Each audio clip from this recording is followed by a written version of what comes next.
doing to address it, and most importantly, what other changes may be necessary. So the three goals to start off with: number one, to understand what went wrong on the day of the attempted assassination. We're talking about July 13th in Butler, Pennsylvania.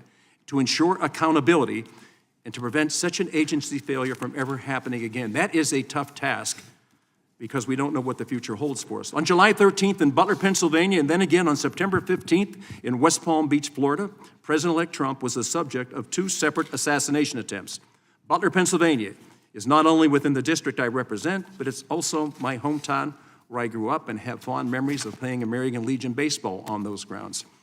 I attended the July 13th rally with my family, my wife, one of my sons, and three of our grandchildren. The assassination attempt of President-elect that day has left its mark on our community and those that were in attendance that day. We lost Corey Competore, a volunteer firefighter who was dearly missed by many. His wife, his two daughters, woke up that day with the excitement of being able to travel to Butler, which is only a few miles away from their hometown, to experience an event that they really were looking forward to. Four people were in that car that morning. That night, only three were in the car. Mr. Competore died. Our local law enforcement agency were wrongly smeared in the media for helping with the rally security. The Secret Service Zero mission failed on July 13th, and more trust in our federal agencies was lost. But the news is not all bad. After the departure of Secret Service's former director, Kimberly Cheeto, new leadership has taken responsibility for failures. Director Rowe, thank you. And has been called out the complacency in the agency. Choosing a path of cooperation in pursuit of the truth, the Secret Service made every single employee this task force requested available for interview. The Secret Service's own mission accountability review is a credible self-critique and substantially consistent with the findings of the task force. When tested again with a second assassination attempt in West Palm Beach, Florida on September 15th, the Secret Service security redundancies, while not flawless, got the job done and kept President-elect a safe distance from harm. On October 5th, President-elect Trump returned to the stage in Butler, Pennsylvania with members of his own family. The differences between the planning, coordination, and execution of this event compared to July 13th were like the difference between day and night. The task force upcoming report includes a few dozen recommendations for Secret Service and its parent agency, the Department of Homeland Security, as well as Congress. In less than 5 months, the task force has conducted 46 transcribed interviews with local, state, and federal officials, participated in over a dozen briefings with relevant agencies, reviewed approximately 20,000 pages of documents, visited the site of the July 13th assassination attempt in my hometown of Butler, and the site of the September 15th assassination attempt in West Palm Beach, Florida. It also went to FBI laboratories in Quantico, Virginia, to examine the physical evidence from the July 13th attempt. This work has positioned the task force to make bipartisan determinations about exactly how the failures occurred and where the responsibility lies. At the task force hearing on September 1st, it noted three key areas of failure by Secret Service that occurred on July 13th. This included planning errors that led to confusion among local law enforcement partners, an inexplicable failure to close public access to the site where the shooter, Thomas Crooks, chose to position himself. And third, a communications and command structure that did not facilitate rapid communication. Further investigation has revealed new information shedding light on each of these failures. First, planning areas by Secret Service not only created confusion among local law enforcement partners, but also among the Secret Service agents working at the rally. In interviews with the task force, multiple agents offered uncertain and at times conflicting takes on what the duties of Secret Service personnel working in key roles for planning and execution the day the rally took place. Second, our investigation found that AGR Complex, the grounds and buildings adjacent to the rally site where the would-be assassin Thomas Crooks fired from, were not secured due to the Secret Service failure to understand and confirm key information. Interviews with Secret Service agents revealed the area was never secured because agents mistakenly believed that state and local officials planned to secure it. Secret Service never verified this charge before or during the rally. Third, communications, and I think this is really the most important. Communications and intelligence failures occurred in numerous ways, ranging from a flawed setup, agents failing to speak up about problems they observed, training issues, inadequate resources, and not having the ability to communicate with one another in the moment of the crisis. After much investigation, we found no any evidence or testimony suggesting that any Secret Service in proximity to President Trump at the rally, who might have been in a position to get him off the stage, knew that there was a suspicious or armed person on a rooftop until after shots were fired.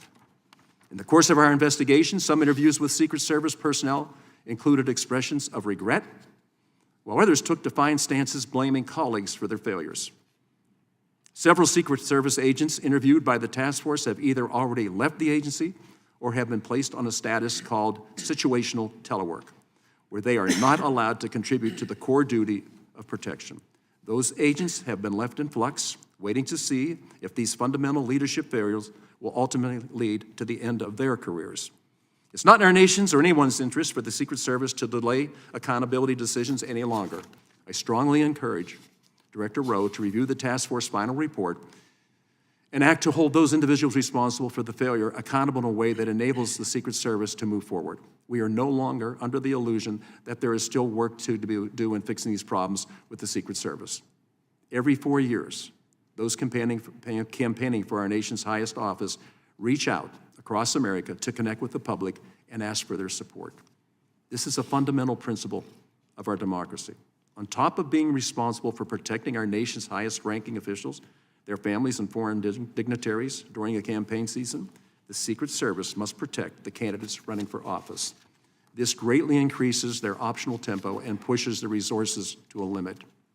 Today, we will discuss the lessons learned from this past campaign cycle and underscore what needs to happen moving forward. I want to thank Acting Director Rowe for being here today, and now I yield to Ranking Member Crow for his opening comments. Good morning. I would like to thank the chairman and the members of this task force, and perhaps most importantly, the bipartisan staff for their incredible hard work over the last 5 months. I would also like to thank Acting Director Rowe for joining us here today for this important hearing. Political violence has no place in this country, and that is why the bipartisan work of this task force has been so critical. On July 24th, just days after the attempt on Donald Trump's life, the House of Representatives unanimously passed a resolution establishing this task force. Our mandate has been to investigate the facts and circumstances leading up to the assassination attempts in Butler, Pennsylvania and West Palm Beach, Florida, to understand how these attacks happened and how to prevent a similar incident from ever happening again.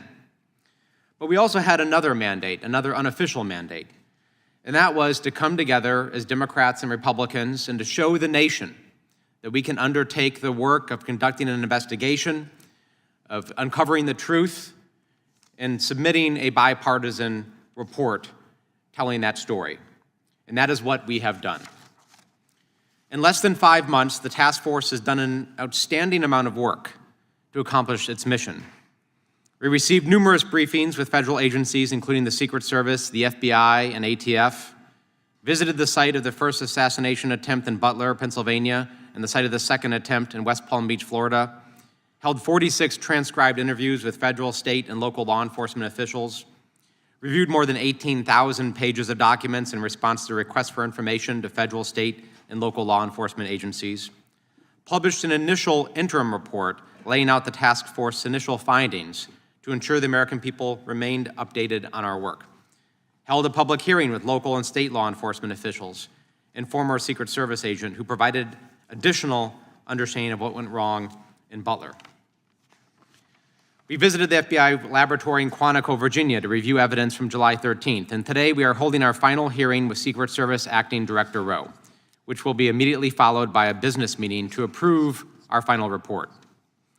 Although we received more cooperation from some federal agencies than others, we have been able to firmly establish the facts leading up to and on the days of both assassination attempts, and to make recommendations that will help prevent a tragedy like the one in Butler from happening again. We have also critically worked in an overwhelmingly bipartisan manner to ensure that the American people have the answers they deserve. I am proud of this process and the work that we have done. Again, I would like to thank the members of this task force for their diligence, cooperation, and dedication to stopping political violence in the United States in its tracks. I look forward to a productive conversation today with Acting Director Rowe about what the Secret Service and Congress can continue to do to protect our nation's most senior leaders. Thank you, Mr. Chairman. I yield back. Thank you, Mr. Crow. I do. I want to just take a moment before we ask the director to swear in. I think when we look at what we were able to do,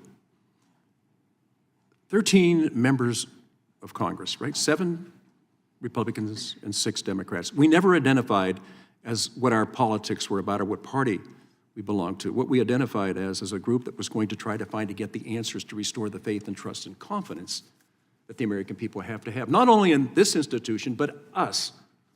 And the other thing is, you've already mentioned it, 30 staff members have worked tirelessly since that creation. And while we weren't able to be here because we're in primaries and we're in general elections and we're running all over the country, they never left. They stayed and they did all the work. So I can't tell you how proud I am of this group. They're the ones that should get all the credit. We get the chance to sit here. We'll take the blame, but I think I'd rather take the blame and give others the credit for the success. So let's go ahead and move forward. But I want to thank the staff, everybody that's here today. You guys did one heck of a job. Thank you for your dedication. Now we're going to introduce our witness. Today we are joined by Mr. Ronald L. Rowe, Jr., Acting Director, U.S. Secret Service. Director, we appreciate you being here today. Now, will you please stand and raise your right hand?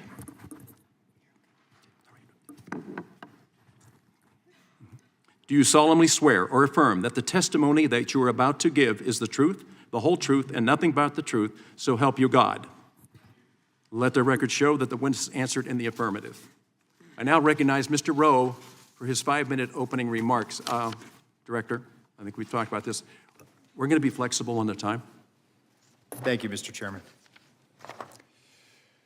Good morning, Chairman Kelly, Ranking Member Crowe, and distinguished members of the task force. I appreciate the efforts of this task force, and I thank you for the opportunity to appear before you today. July 13th was a failure of the Secret Service to adequately secure the Butler Farm Show site and protect President-elect Trump.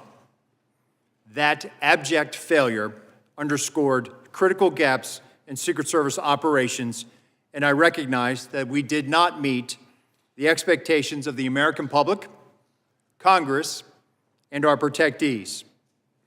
And they rightly have that idea based on how we performed. President-elect Trump was wounded. A cowardly and despicable act killed 1 person and critically injured 2 others. And I join you and all Americans in condemning the horrific assault on President-elect Trump, Corey Comparator, James Copenhaver, and David Dutch. And I extend my deepest sympathies to the Comparator family. Since becoming acting director, I've worked tirelessly to address what I believe are shared goals with the task force, to understand what went wrong on the day of the attempted assassination, to ensure accountability, to prevent such a failure from ever happening again. The recently completed mission assurance inquiry thoroughly investigated the specific actions and inactions that led to the assassination attempt. 4 areas of deficiencies were identified: communications, protective advance processes, command and control processes, and coordination with external entities. The mission assurance inquiry identified failures by multiple employees that warrant disciplinary action. The quality of the advance work and preparation for the Butler Farm Show visit absolutely did not meet the expected standards of this agency. Let me be clear. There will be accountability, and that accountability is occurring. It is an extensive review that requires time to ensure due process. And the pace of this process, quite frankly, it does frustrate me. But it is essential that we recognize the gravity of our failure. I personally carry the weight of knowing that we almost lost a protectee, and our failure cost a father and husband his life. I have reflected extensively on the agency's substandard performance during the advance for the Butler rally. I have implemented numerous systemic and strategic changes to prevent these failures from ever happening again. It has been my singular focus to bring much-needed reform to the Secret Service, to be an agent of change, to challenge previous assumptions, and while doing so, also ensuring that the brave men and women of the Secret Service have the resources, leadership, and assets that they need to be successful in carrying out our protective mission. A full list of actions is itemized in my prepared testimony, but these changes have included providing the highest levels of Secret Service protection to President-elect Trump throughout the remainder of the presidential campaign, expanding the use of unmanned aerial systems for aerial observation at venues, expanding the use of counter-unmanned aerial systems technologies to mitigate the use of a UAS as a kinetic attack vector, expanding the use of ballistic countermeasures at Secret Service-protected campaign sites, a directive to mandate unified command in a singular location for all protective sites, something that was not done on July 13th in Butler. We are operating in a heightened threat environment with expanding protection requirements, and this requires a shift in the Secret Service's levels of protection, readiness, and sustainability.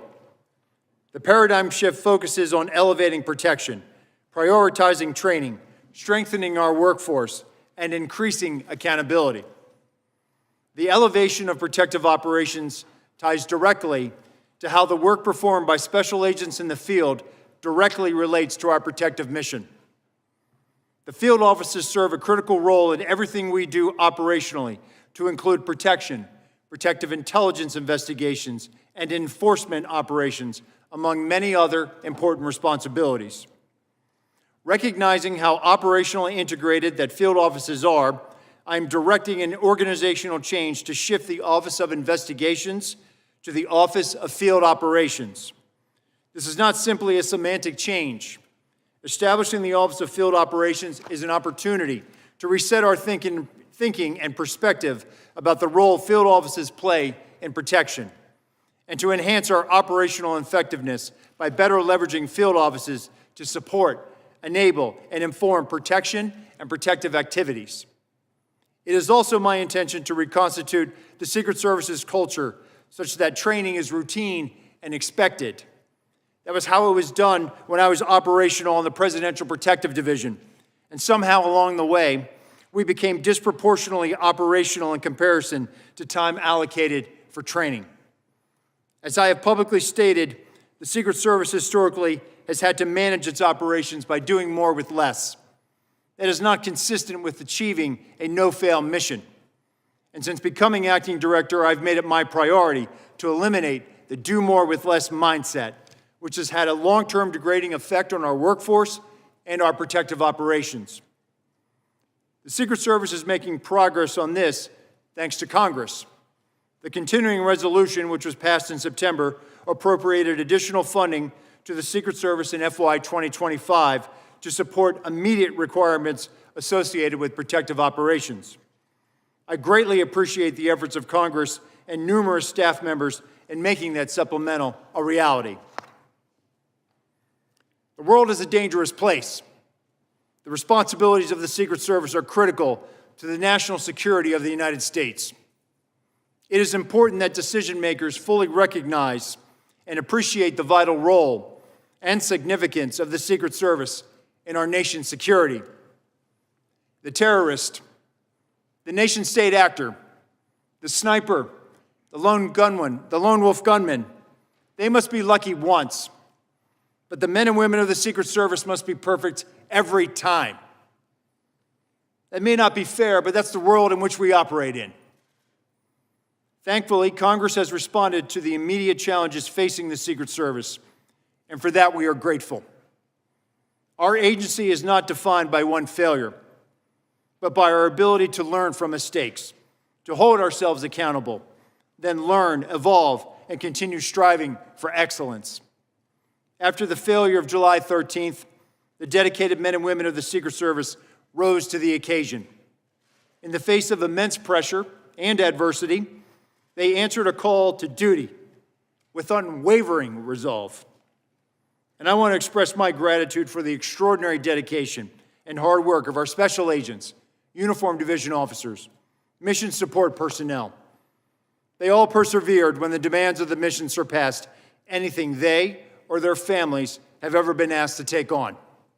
Their commitment to the mission, even under such challenging circumstances, is nothing short of inspiring. I am truly honored to serve alongside such a remarkable group of individuals. Mr. Chairman, I will submit the remainder of my statement for the record, and I look forward to answering the questions of this committee. Thank you. Thank you, Director Crowe. I'm now going to recognize myself for 5 minutes. First, I want to thank you for your testimony. Of all the areas the Secret Service reviewed after July 13th, what do you think was the most concerning failure of that day, looking back on it? And had you been the one developing the game plan, what different moves would you have made strategically to ensure that it was a safe and secure area? So I think what is glaring to me is the failure to recognize the significance of the AGR building, to recognize the significance of proximity to what was perceived to be the middle perimeter of the site.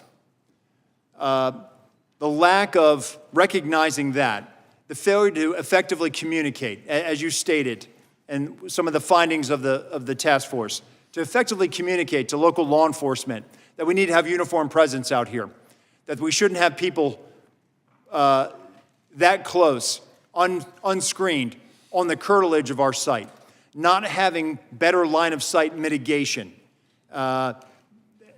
having something scrim along that fence line that was to the 3 o'clock, having uniformed law enforcement presence out there, having special attention measures by those law enforcement officers. That, to me, is glaring. And those are basic tenets, fundamentals of what advance teams are supposed to identify. They are supposed to identify hazards, risks, and then mitigate those risks effectively, either by using law enforcement and coordinating assets, or taking matters and making sure that it is mitigated and that risk is taken out of play. We did not do that on the 13th. Post-July 13th, there was a renewed focus on that, making sure that supervisors were engaged, that we provided assets, that we had enabling UAS, platforms in the air. That was the difference on October 5th that you saw with your own eyes, sir. You know, first of all, I want to thank you for your testimony. You know, of all the people that have weighed in on this, myself, my wife, 3 of my grandchildren, and 1 of my sons were there. I was on the grounds both on July 13th and October 5th. I want to reiterate what I said earlier. The difference is the difference between day and night. And my concern was, from the day the site was selected to when it was turned over to Secret Service, somehow that exchange, for whatever reason, the ability to coordinate the efforts between local law enforcement and federal agencies just seemed to be casual. I don't think local law enforcement knew enough about what was expected of them.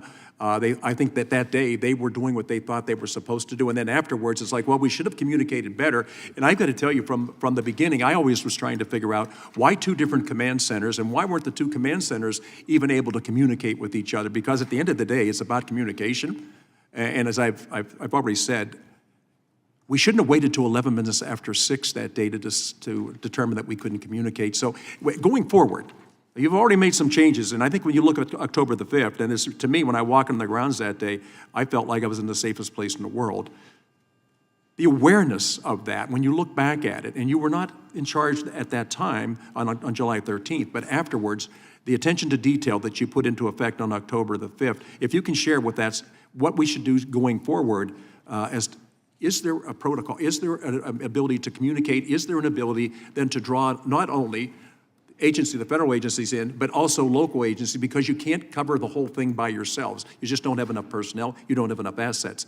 Going forward, I know you've already initiated plans like that. Just share a few of those with us, please. Sure. So we've actually now we have done some organizational changes as well. I've created an aviation unit, right? So that's making sure that we're putting out those drones up in the sky to give us visibility. If we don't have a drone, or if for whatever reason a state or local wants to fly a drone, we're going to allow them to fly that drone as well. The whole point is to get, and this is what we did not have on July 13th, and it's one common operating picture. On October the 5th, we knew exactly where every law enforcement officer was because they were using a Blue Force tracker. We have that same platform. So having that domain awareness now moving forward at our protected sites, that is a change that we are operationalizing. We did this as part of our paradigm shift. We have to look at the threat and what that threat is. And our security model is based on that threat. And we have to prepare every day that there is somebody out there who's there to do harm. And that means that we have to communicate that to our state and local officers, and they are just as much of a partner at the table when we are developing that plan. Okay, thank you. Listen, we could go on for a long time back and forth of what was there. I just will reiterate it. There is only one person on this panel in this room, unless other people came down from Butler, that was there that day. I was there that day. It was really messed up.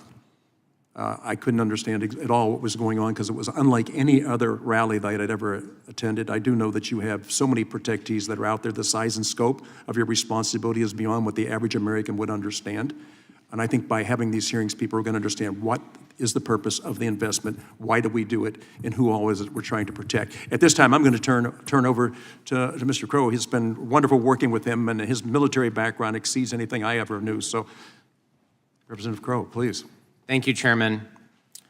Acting Director, I wanted to actually pick up on that last line of questioning about the lack of a common operational picture and your reference to a Blue Force tracker. I mean, Blue Force trackers is something that I used a lot when I was a ranger in the military, because what we know is that when you're operating in a complex environment and you have multiple levels of agencies, you have local, state, federal, DOD assets, folks who don't always necessarily train and work together, but they're thrown together for a task force or a specific mission, and they're sometimes operating across vast distances and different geography, that common operational picture, right? One place where all communications flow, where there's unified command, where everyone can see where everyone else is, they can share information in real time, that is essential. Right? In Afghanistan, for example, that's what we had. We were oftentimes working with FBI, intelligence agencies, different countries across hundreds of kilometers in instances, but we had a platform, an actual physical platform that served as a virtual command post. So it doesn't matter where you were or who you were, you could look at that and see where everybody else was and share information. And it's just wild to me that in 2024, our nation's premier law enforcement agency on July 13th was using text messages on their personal cell phones, literally sending emails in some cases to deliver real-time information and scribbling messages on paper and not using a system. So it's good to hear that you've implemented that in part on October 5th and going forward, but can you tell me, are you looking into more advanced systems and platforms that I know exist on the DoD side? I know DoD has these. Are you looking into these? Are you developing this? And can you commit today to pursuing and implementing that level of technology? I will commit to that, Ranking Member, and we are actually looking at this. The whole basis of giving that domain awareness and superiority is exactly what you just described. And what my experience as a National Special Security Event coordinator in 2016, I was a coordinator for the RNC in Cleveland. When the Secret Service goes into planning for a National Special Security Event, we do this. We do exactly what it's called a multi-agency coordinating center. We have an incident log. We have a Blue Force tracker. We know where our partners are. We should be able to do this, and we can do this on a smaller scale. And so I've taken entities, for example, our radio operations, I've taken them out of a line of business directorate, and I've put them more closely aligned to an operational entity. And that same operational entity, our technical security division, they also handle our cameras, our sensors, our aviation. So it's all about making sure that we're looking at things in DoD world, and we rely heavily on DoD for a lot of our overseas operations. And so they are already down the road with a lot of stuff, and we are leveraging those partnerships and leveraging some of the other commercially available off-the-shelf stuff that's available right now, that is FedRAMP, that we can bring it inside our system. We are doing that work right now, and there's about 2 or 3 different systems that we're looking at right now, and one of them is a DoD system. Thank you. The last question I wanted to address was this issue of culture.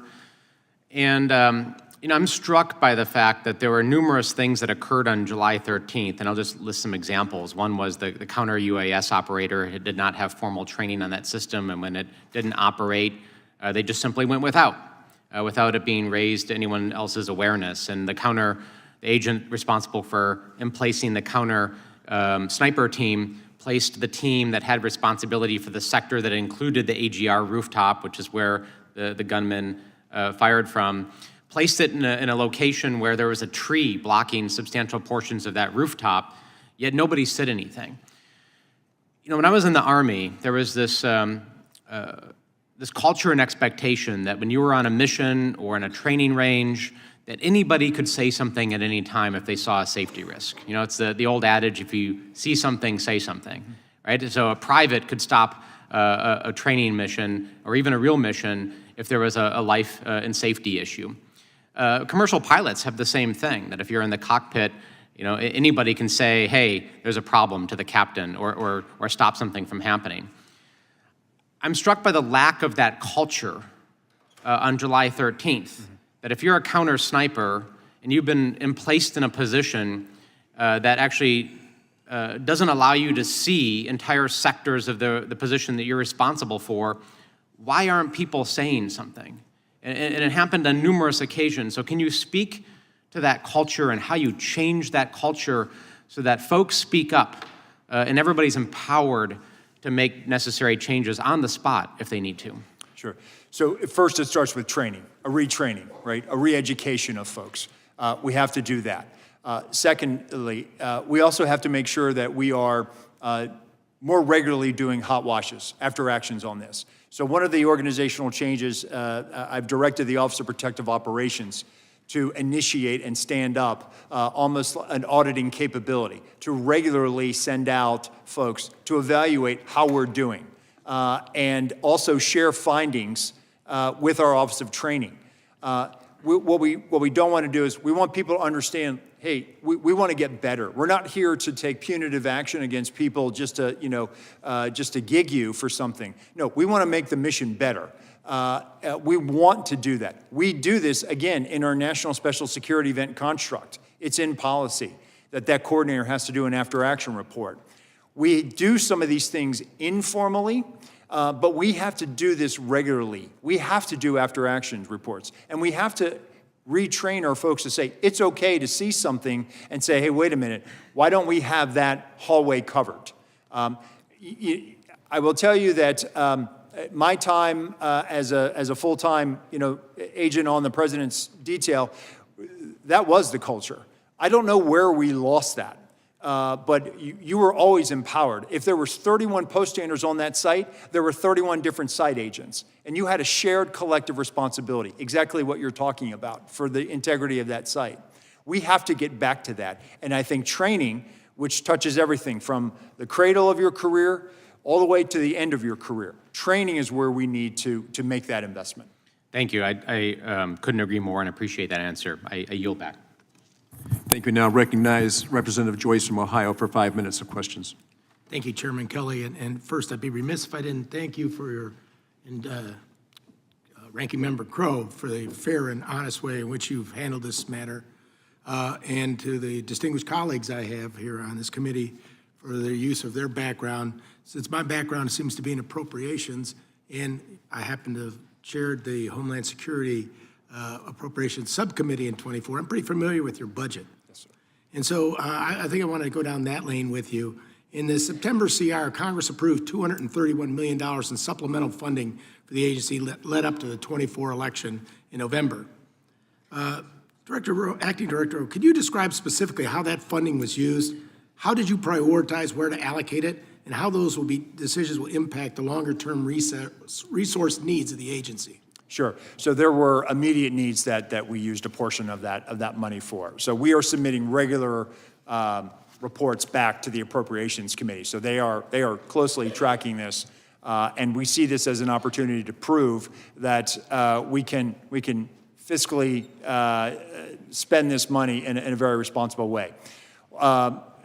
Those immediate needs were, following July 13th, we made a request to the Department of Defense for increased air mobility support. That's a reimbursable agreement that we have with them. We increased our reimbursable agreements with other partner agencies to fill some personnel gaps that we had. Tactical operators from other agencies from across the department, other support when it came to counter UAS, support for screening with the TSA. So as we brought up the president-elect and the vice president, we brought them up to the highest levels of Secret Service protection, same level as the president. And so we needed that money for additional reimbursable agreements, requests for assistance that we have with other agencies. We've also started moving money out to acquire more materials that we needed. As we started to put more assets out on the road, classified assets, ballistic assets, now the wear and tear on that is going to increase. So now we have to make sure that we can acquire more and put more money down on contracts so that as we are going to now go through the service life of these materials, we have to be able to replenish them and replenish them quickly. So some of these are long lead items. So that money has been very, very helpful to us in making sure that we can address our immediate needs. Great. In your written testimony for this hearing, you referenced that one of the practices after taking over the agency has been realigning agency technology programs with the appropriate operational entities across the Secret Service with the goal of effectively leveraging internal research and the development of emerging technologies. Director Rowe, could you provide additional detail on what has been included in that process, and has the DHS been helpful to your agency in pursuing technological modernization efforts? Have you worked with the Science and Technology Directorate or any of the DHS components to evaluate available technologies already being used by the department or any recent developments in these emerging technologies? Yes, yes, we have, Congressman. So S&T has been very helpful to us with our technical security. We actually use some of their money to do some sandbox testing of things that we're looking at. Many, many years ago, we had an Office of Protective Research, and that office did a lot of R&D, did a lot of evaluation of things. There was a reorganization more than a decade ago, and that research element within the Secret Service kind of went away. It was ad hoc. We often relied on other partners, DoD, for example, to do a lot of research, DARPA and other entities. One of the things that I wanted to do was to create our own in-house ability to do applied research so that we are working with other agencies formally, like S&T, like DARPA, like others in the military that are operationalizing a lot of technologies. And so one of the things that we've done, and one of the things I'm trying to do is put the secret back in the Secret Service, but there's been media coverage of this, so I'll talk about it. Right now at Mar-a-Lago, we've started using a sensor array, an autonomous robot that's out there walking the seawall right now. It has a sensor package. We will use it at sites. We've started using it. And those are the types of technologies that have been out there, that have been in DoD world for years. We need to start leveraging those resources. And so the use of the autonomous canines down there right now is just one example of that. I'm glad to hear that. I was disheartened to hear what some of the things that were brought up before about the failure of communication. I thought after 9/11 we cured that and we'd have uniform platforms and all law enforcement, especially at activities such as the ones that Secret Service are involved in, are in communication all the time. So I'm glad to know that you're at least using these funds to try to progress the integrity of your communication systems network-wide. Thank you. Yield back. Thank you, Mr. Joyce. Also I recognize right now Representative Correa from California for 5 minutes. Thank you, Mr. Chairman. I want to thank you and our ranking member, Crow, for having these important hearings today, and Director Rowe, I want to thank you for the good job you've done in the very limited time that you've had being where you're at. I want to talk a little bit, sir, about culture, morale, and turnover. When you think about the Secret Service, you're talking about the elite, the best of the best. We've all watched those movies on TV. Secret Service agents take bullets for candidates. You're kind of the guardians of democracy. You make sure that it's the votes, the voters, and not an assassin's bullet that determine the outcome of elections in this country. And yet we hear that agents are demoralized, overworked, exhausted. 2022, 2023, largest turnover in decades in the Secret Service. And today, 60% of your agents have less than 10 years experience. 30% of your agents have less than 5 years experience. You got a short runway here to get up and running. How can we make Secret Service officers proud again? Get their morale up again. All of us have heard about those crazy parties in Colombia and other places that are really not deserving of a Secret Service reputation. How do we turn that ship around, sir? Yes, sir. So we actually have really turned the tide on our hiring. I will tell you, our applications are up. The one thing that— And I want to say that's not only your problem, because we've stepped up, given you $231 million in the latest CR. So what else can we do? How can we fix this? Yeah. So we closed out FY24 on the plus side, first time for a net gain, over 200 agents, around 200 agents or so. We've increased our net, and we've been able to hang on to our veteran agents. Part of that is by giving them a retention incentive, which we just rolled out now. We're able to— When you say hold on to them, is that because people are, you got retirements coming up, or is it people just want to leave the agency? I think part of it is the workload, right? And I think what will alleviate that workload is bringing more in. Okay. So right now, we have about 500 agents in various states of training between now and March. We are going to onboard another 400 by June, and we're going to onboard 200 uniform division officers by June. We are on pace right now to hire 650 special agents and 350 uniform division officers. So being able to retain the workforce that we have and bring on more, we're going to make steady gains. Because when I look at what we have ahead of us in 28, another presidential campaign, an incumbent who's not going to be out there, who's not seeking office, but is probably going to be out there campaigning. It's going to be a tough year in 28. I need to ramp up. The spirit, the core. Are these new agents proud to be in the Secret Service? Do they know it's an honor to serve? They do. When I speak with them prior to when they graduate, we have a very candid conversation, and then I explain to them. Others. So we're essentially bringing in more folks, reducing their workload, make sure they get plenty of sleep, and they're on the job. True, and we're also going after with a targeted recruitment. We're trying to get people from the military, from law enforcement, with specialized skills, special operations experience, and bringing them in, and then having them join the ranks of our special operations division. So we're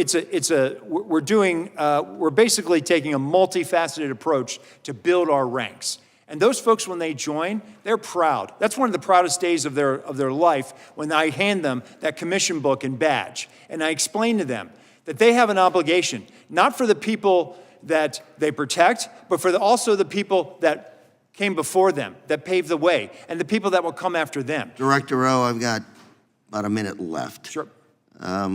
Last question for you. Same question I've asked before. Who's in charge? Okay. If you're in a place, a site where you're going to have a rally, campaign rally, and the Secret Service believes this is not a safe place, I don't get a good feeling about holding this rally here, and the campaign says, no, we're going to have the rally here. Who's in charge? Who wins that argument? Listen, ultimately, it is the Secret Service responsible for creating that safe environment. That's not my question. If that environment is not completely safe, do you have veto power over the decision to hold that rally at that place? We do, and we do have those conversations with staff. So you can tell them, you're not going to have the rally here, you got to move somewhere else. We do that, yes. Just want to make clear, so you can do that, you have that power. We do, and it is a conversation. They have the same objective. They want to keep their protected Because that's states. not what I've heard before, but I will take your word for it now, and we'll discuss it further later on. Thank you, sir. Chairman, I'm out of time. Thank you very much. Thank you, sir. Now to recognize the gentleman from Louisiana, former sheriff, maybe still sheriff, the only member of law enforcement that sits on this panel. Mr. Higgins, you're recognized for 5 minutes. Thank you, Mr. Chairman. I was a captain in the sheriff's office, but I appreciate the promotion. Mr. Director, I appreciate your responsiveness to my personal outreaches to you in the months that we've looked into this. You have been accessible, and you helped me with some ballistics investigations that I was working on. You helped me personally, and over the course of the last several months, I've come to have a high degree of confidence that you are very focused on making the necessary adjustments to culture and policy and technology capabilities within the Secret Service in order to mitigate against threat at a heightened level as we move deeper into the 21st century. I think you have stepped into a difficult chair at a time of incredible challenge, and you've done so with quite courageously. And I say again, you've been very accessible. That's important to members of Congress, because when we feel like we're closed out from the executives that we are efforting to work with and to provide appropriate oversight, we don't appreciate that. So you're to be commended, I believe, good sir, for the character that you've shown in stepping into your chair at a difficult time and in the way you have interacted with Congress. So you stated that we are, quote, living in a state of heightened threat. I agree, and I would ask you to compare that to how we balance that with freedom as it relates to the Secret Service's particular mission of protecting protectees or VIPs. We do not expect nor want to live in a prison state. Some of my colleagues mentioned it's not completely safe. Let me say there's no such thing as completely safe. You have to mitigate against threat. And you mentioned 2 levels of failure. I'm going to ask you to address one of them, which I concur with. You mentioned the AGR building proximity and communications failures. So I'm going to shift to communications failures on J13 and ask you to address what you have done to respond to the failure to deliver local radios as provided by Butler County ESU, set aside for the Secret Service that were never retrieved. You had isolated assets on rooftops that had no direct radio communication other than the delay through their command post and their cell phones, but it would have been very easy for them to have a local radio up on the roof. That didn't happen. That cost seconds and impacted the results of the entire day. So what have you done to address that? So we've implemented a PACE, primary, alternate, contingency, and emergency, and also making sure that, for example, the snipers, our counter snipers and local snipers are actually co-located. So that's to cut down on that, to make sure that they are standing next to each other so that there is clarity of communication between them. And then also, if exchanging radios and making sure that we have their radio and can hear what they say in clear communications. Yes, sir. So sharing radios was part of your pre-mission plan for Butler on J-13. So the failure to execute the pre-mission plan is impacted us here. You actually had the planning in place, but it wasn't executed on that day. We would see that. A reasonable man would see that as a failure of on-site leadership to follow through with the agreed-to plan. How are you addressing that within the culture and the policies of the Secret Service to make certain that something like that does not happen again? And I'll yield the remainder of my time for your answer. Sure. So the Office of Protective Operations and our Office of Field Operations now, that is something that they ensure that we have, that either shared incident command posts, and then where we have partners with Special Operations Division entities that are supporting us, that there is somebody with us, and we either have their radio or they are with us, and we are testing those communications in advance to make sure that they are rock solid. Thank you for your clarification on that very important topic of radio communications. Good, sir. Appreciate you being here. I yield, Mr. Chairman. Thank you. We now recognize Representative Dean from Pennsylvania for 5 minutes of Mr. questions. Chair, if I may, can I introduce some articles into the record at this time? Certainly. First one, an exodus of agents left the Secret Service unprepared, New York Times. Second one, more high-ranking officials in Secret Service stepping down, CNN. Acting Service Director responds to critical new reports about security failures, NBC News. Agency in crisis, NBC News. And final one, Secret Service touts protection improvements as election looms. Thank you. Without objection, so ordered. I now recognize Representative Dean from Pennsylvania for 5 minutes. Thank you, Chairman Kelly. And I want to personally thank you and Ranking Member Crow for how you have conducted this task force with the seriousness and the nonpartisanship that you brought to it. I also do want to echo the thanks to the staff, the extraordinary work of this bipartisan staff over these many weeks and months. And I want to acknowledge the tragedy that was July 13th. I thank you, Director Rowe, and all of your talented agents for so seriously looking at what failed. And I appreciate that you used immediately in your testimony the words that July 13th was a failure.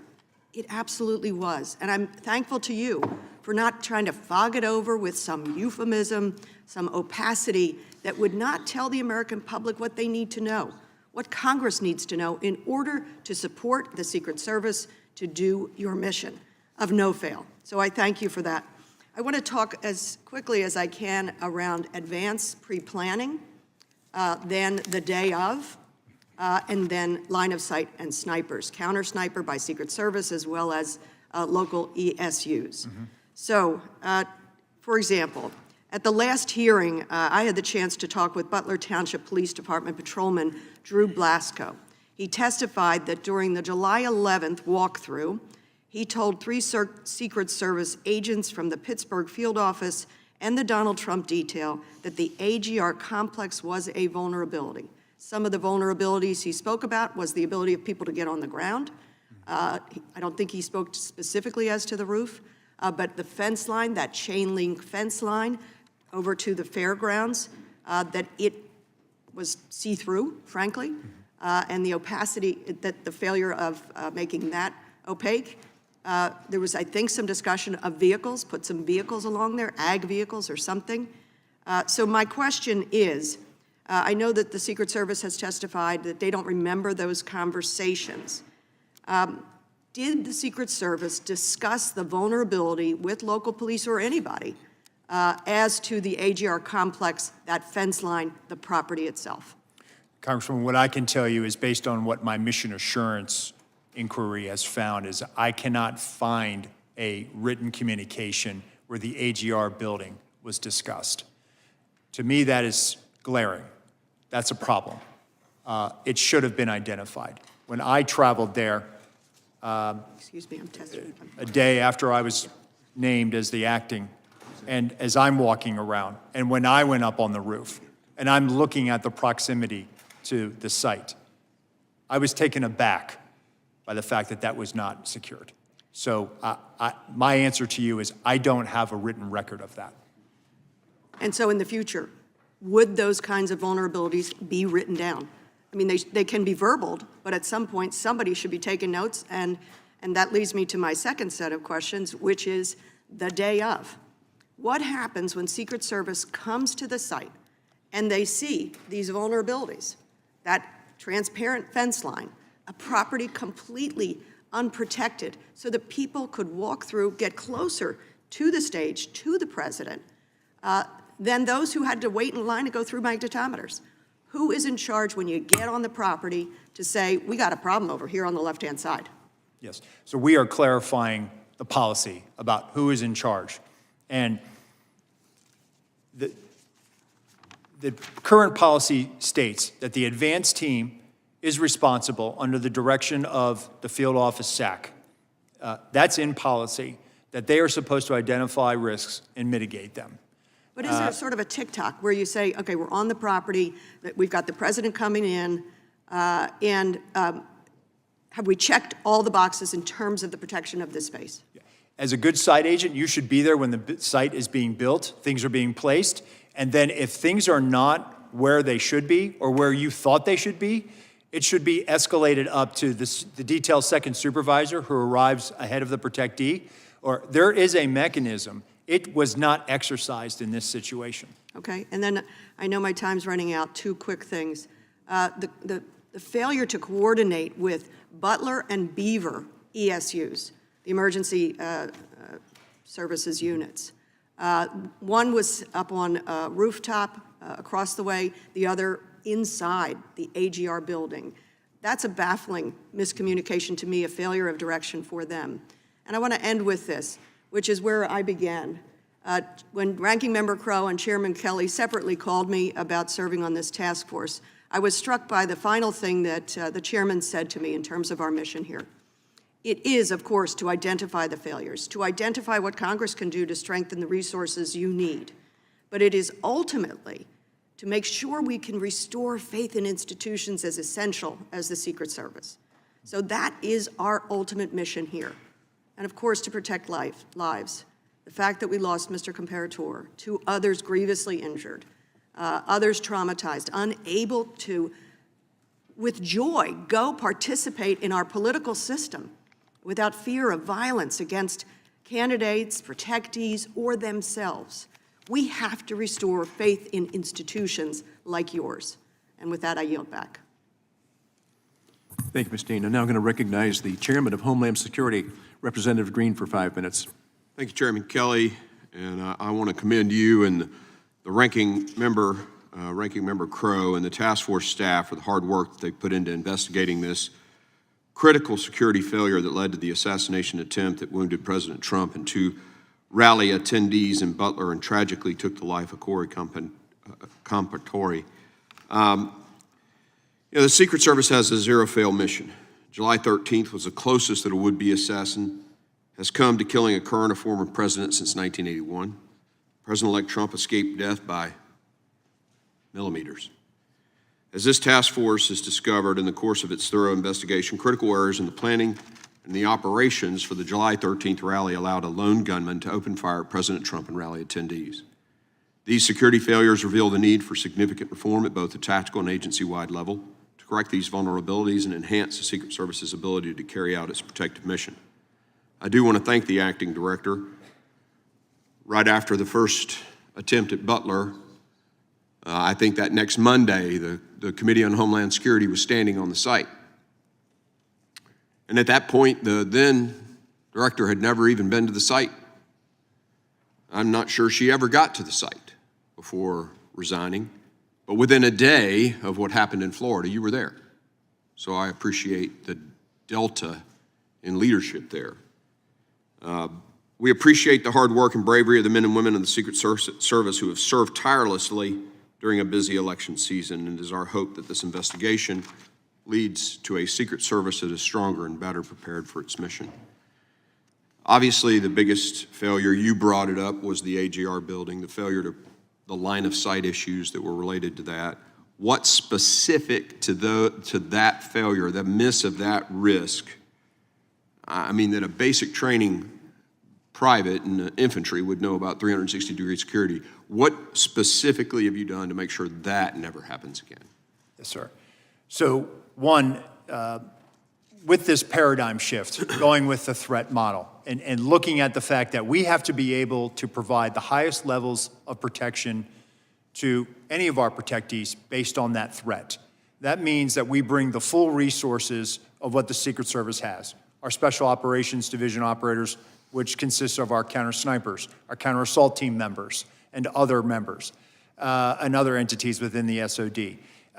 So by shifting this paradigm to making sure that those assets are available so that when site agents are out there, they actually they don't have this, well, I'll never request this because it's not going to get approved. No, actually, what I'm telling you, if you have a vulnerability that you've identified, make the request, because we are gearing up now to put everything we have to keep all of our protectees safe, because we have to be based on mitigating a threat.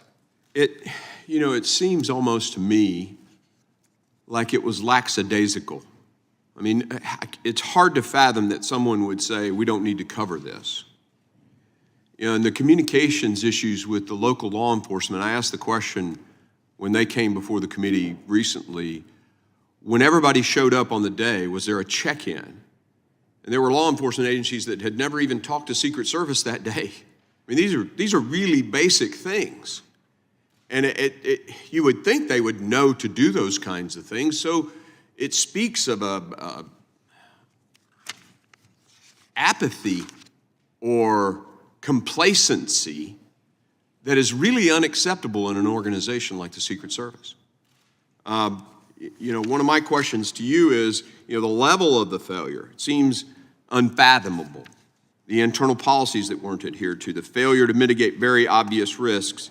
It speaks to a culture that, lack of attention to details, lack of sense of urgency, complacency. I mean, these are leadership, these are command climate issues. What is the command climate of the Secret Service? That's the thing that concerns me the most. When I reported to the 160th Special Operations Aviation Regiment commander to be their doctor, right? At that point in my life, I was 38 years old. I had graduated from West Point Ranger School, commanded in the 82nd Airborne Division, an infantry company. I had a master's in systems information. I had a medical degree, top of my med school class, and I wondered if I was good enough to be on that team. That's what I'm talking about. Elite culture where everybody comes to work every friggin' day saying, I will do everything I can to make sure I don't fail. And I'll tell you, going to war, I didn't give a shit if I died. What I didn't want to do was fail. But your guys showed up that day and didn't give a shit. There was apathy and complacency, period. And that's your mission now. I appreciate all the systems and the technology that everybody else has asked about. But this is a leadership issue. This is a command climate issue, a culture issue. Can you make a few comments about what you're doing to fix the command climate at the Secret Service?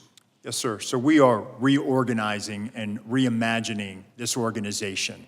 That includes making sure that we are developing a leadership development program so that we are touching people at the GS-13 level, which is right before, the equivalent of like a captain, touching them before they get promotion to 14. And we are going to do that. And I just met with the Naval Postgraduate School yesterday. I graduated from the Executive Leaders Program at Monterey. I think it's a worthy program. We need to hit people and identify leaders earlier on, besides just saying, well, they've been here for 18 years, let's make them a GS-15. Good. That's what we have to get to. Good. I yield. Thank you, Chairman. Now I'm going to recognize Representative Houlihan from Pennsylvania for 5 minutes. Thank you, Chairman. Thank you very much for your leadership as well, Ranking Member Crow, and to all of the staff members who did all of the work that has produced this really important set of recommendations and findings. I thank you as well. Thank you, Acting Director Rowe, too, for the conversation today. I have two lines of questions, and I am frankly going to focus on some of the technology that I think is essential for us to be able to make sure this kind of thing doesn't happen again. For roughly 11 minutes on July 13th, Mr. Crooks was able to fly a drone near the site of the Butler rally. The Secret Service equipment, as we all know now, that could have tracked it perhaps back to its origin wasn't functioning at the time of the flight. And you have testified in the U.S. Senate hearing that had the U.S. Secret Service counter-drone equipment been working probably, quote, you may have possibly been able to stop Crooks. We've also learned that requests from the agent responsible for the counter-drone equipment for increased counter-unmanned aerial systems capabilities and earlier access were denied as well. So several times today, and actually in your opening remarks, you talked a little bit about the different ways that state and local and you all work together in making sure that these locations are secured and your protectees are protected. But right now, state and local law enforcement don't have the legal authority to operate counter-drone equipment to advance detection or mitigation. And actually, interestingly, in your opening remarks, you made a reference to the fact that you felt as though that might be something that they should have the ability to do. Would it have been useful if state and local law enforcement had additional capabilities and legal authorities to be able to conduct counter-drone detection and mitigation to support the Secret Service, sir? I do, with proper coordination with FAA. Thank you. That's my first question, and there is several ideas in this Congress that are bouncing around to be able to give you those authorities, and I would love it if I could ask for your support in helping make sure that that happens.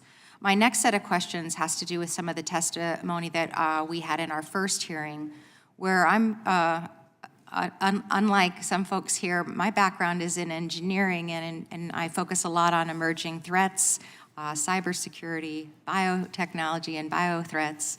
And I'm struck by the fact that we're kind of always trying to solve for the last problem that we had, and the last problem that we had was a sniper on a rooftop. And obviously, things are evolving, threats are evolving, and your kind of work needs to evolve alongside it. Representative Joyce talked a little bit about the appropriations process, and you talked a little bit about the Office of Protective Research that sounds like is now defunct. What kinds of things are you doing, and what kinds of things can Congress be doing to help you stay abreast of those kinds of emerging threats, to make sure that you can coordinate with DOD and with DARPA and those kinds of things, so we're not kind of constantly reinventing the wheel on this? What can we be doing to help, and what are you doing as well? So definitely, and again, obviously the color of money, right? O&S money is fantastic, but PC&I money to be able to go out and acquire things is critical for us. It's critical for the Secret Service. We've certainly had challenges with getting enough PC&I money through the years. That's a separate conversation. But being able to have an applied research element within the Secret Service now is going to be able to have us regularly now go out and interface with all these other entities, the private sector, Silicon Valley, others that are doing innovative things that can be helpful to us, because it's not just about physical protection, it's cyber protection as well. Absolutely, and to the degree that we can continue to be helpful with that and helping you with the color of money and making sure that you have those resources, please do let us know. And also, I think one of the things that I was struck by when we were investigating, trying to understand what had happened, is we were able to see a kind of a creation of what his drone saw, and what the angles, sight lines and things were. And I was struck by the fact that this was kind of the first time that we thought about those kinds of things, at least on this side of the world. And I'm certain that there are a lot of technologies and ideas that are maybe on DOD side or other places where you all can benefit from these, and FBI as well can benefit from the kind of work that DOD is already doing. With the last couple seconds that I have, training for the guy who didn't know how to fix the drone. What are we doing to make sure that that doesn't happen again? So we've actually established an aerospace and aviation section. So now they are the folks that go out and are primarily responsible for all of the counter-UAS and all of the enabling UAS. And so now that we have a direct hiring authority, we have this ability now, thanks to OPM, they were very cooperative, we can go out and hire drone operators. You can fly them remotely from Washington if you need to. My goal is to get more drone operators and people with this expertise downrange in the field so that they can go out and do this and are there on the ground. And that's going to help us fly drones and identify line of sight vulnerabilities, get that eye in the sky perspective as we're doing our advance. Thank you. I yield back. I appreciate your time. Thank you, Ms. Wilhelm. Now recognize Representative Lee from Florida for 5 minutes. Thank you, Mr. Chairman, and thank you, Director Rowe, for being here with us today. As is evident by today's hearing and will also be evident in the forthcoming report, this committee has successfully been able to develop a detailed overview of the facts and circumstances surrounding the days of these two assassination attempts, and will be able to provide some specific suggestions and transparency about those events going forward. The Secret Service has been cooperative with this committee, and we appreciate your efforts to ensure that we had information that was necessary to make this process meaningful. And we've received a lot of information from you that help inform what is needed with respect to resources, technology, and training. But I would like to discuss with you another aspect of protective work that I believe is also critical to the success of our mission here today. You testified earlier that part of successful protective work also includes being aware of and considering the actual threat environment. So would it be correct to say that when you all are engaged in protective work, one of the things that you do is go to the actual site, assess the physical location, and make an assessment of the specific geography and needs associated with securing any specific event site?